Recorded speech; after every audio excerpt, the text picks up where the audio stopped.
वाढू शकतात आगामी काळामध्ये, कारण दिग्विजय पाटील यांना आता जमीन घोटाळा प्रकरणी चौकशीसाठी पुन्हा एकदा हजर राहावं लागणार आहे 8 डिसेंबरला। पुणे पोलिसांच्या आर्थिक गुन्हे शाखेमार्फत त्यांची चौकशी केली जाणार आहे।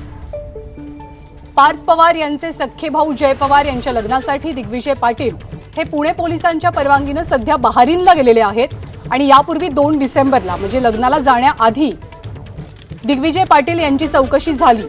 त्यावेळेला त्यांनी बहारीनला जाण्याची परवानगी मागितलेली। दरम्यान अमेडिया कंपनीमध्ये 99% भागभांडवल पार्थ पवार यांच्या नावावरती असल्याची माहिती आहे। त्यामुळे जर 1% भागीदार असलेल्या दिग्विजय पाटलांची जमीन घोटाळा प्रकरणी चौकशी होणार असेल तर पार्थ पवार यांच्याही अडचणी वाढणार का हे पाहणं महत्त्वाचं असेल।